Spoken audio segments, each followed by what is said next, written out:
Assalamualaikum warahmatullahi wabarakatuh. Apa kabar pemirsa? Senang sekali Jurnal 9 dapat hadir kembali menjumpai Anda. Tentu saja dengan berita-berita yang aktual dan berimbang. Dan bersama saya Santi Sangga, Jurnal 9 edisi Rabu 1 September 2010 akan kami awali dengan berita tentang demo warga korban lumpur Lapindo.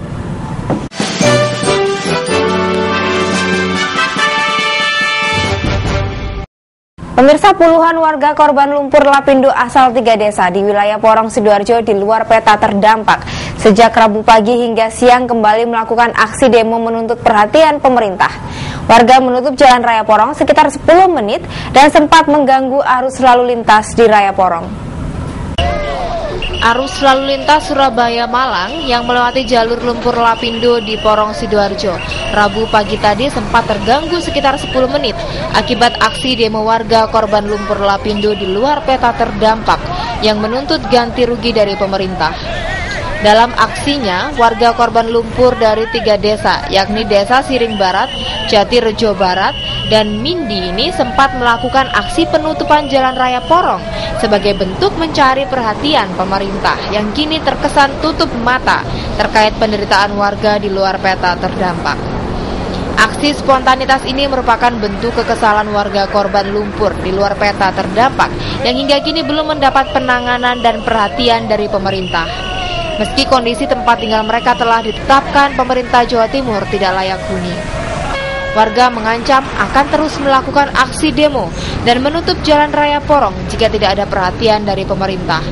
Mereka kini masih menunggu hasil keputusan pertemuan antara perwakilan korban lumpur dan pemerintah pusat yang hari ini dilakukan di Jakarta. Selain menutup akses Jalan Raya Porong, warga korban lumpur Lapindo ini juga menutup total akses jalur alternatif Porong yang melewati Desa Siring Barat di kawasan Jalan Flamboyan dan Jalan Beringin Porong. Warga Siring mengharapkan atau 9 RT kejelasan pembayaran untuk jual beli atau ikatan jual beli. Jadi kurang lebih intinya adalah seperti itu. Selain itu tuntutannya nggak ada. Jadi ini sudah nggak layak menurut warga ya? Sudah sangat tidak layak huni. Ini juga sudah diputuskan atau sudah menurut rekomendasi daripada TP2LS atau dari tim TKKP bentukan daripada gubernur. Terus ini tuntutan jadi minta diganti rugi gitu ya? Iya, itu harus. Tuntutan kami adalah satu, ganti rugi. Terus kalau misalnya nggak dipenuhi bagaimana nih? Ya, kita tetap berjuang sampai kapanpun karena apa? Kondisi kita sudah sangat tidak layak. Ya, sampai kapanpun kita akan nuntut seperti itu, ganti rugi itu. Warga korban lumpur Lapindo juga mendirikan tenda di pinggir Jalan Raya Porong sambil beristighosah menunggu hasil keputusan pemerintah pusat terkait nasib mereka ke depan pasca bencana lumpur Lapindo di Porong Sidoarjo. Sidoarjo, Rohitkan TV9 melaporkan.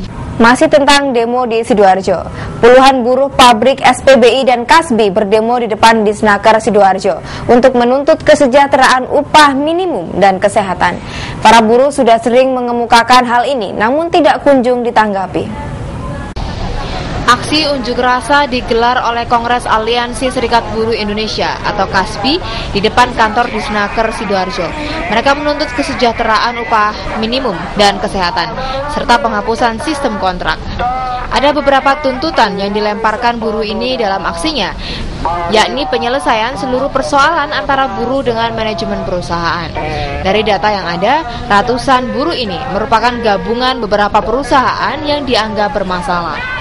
Para pekerja yang melancarkan protes ini menyatakan kekecewaannya terhadap Dinas Sosial dan Tenaga Kerja yang tidak mau membela kepentingan para buruh pabrik. Kawan-kawan menuntut tentang hak normatif. Ada 9 hak normatif yang sudah ditetapkan dalam nota oleh Disnaker, tapi hingga hari ini tuntutan itu tidak pernah direalisasikan oleh perusahaan. Disnaker tidak mampu menekan pengusaha.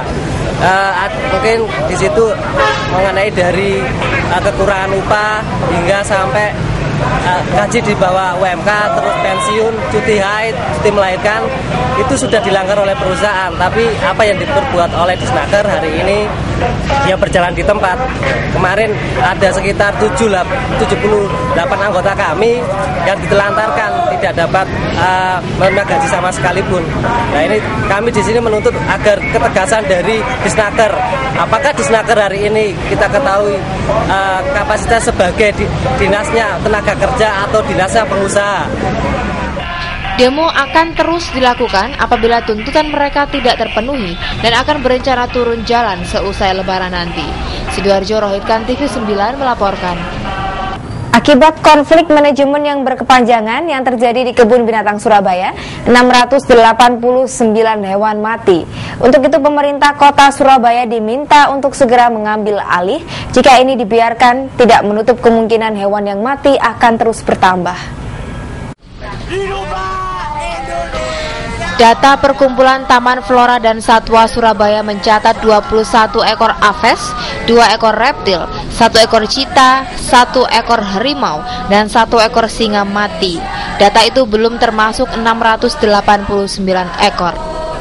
Bahkan pihak Center of Veterinary Analytical Studies juga mencatat 51% karena kondisi kandang kurang gizi, 30% mengalami stres karena populasi berlebihan, 20% karena penyakit.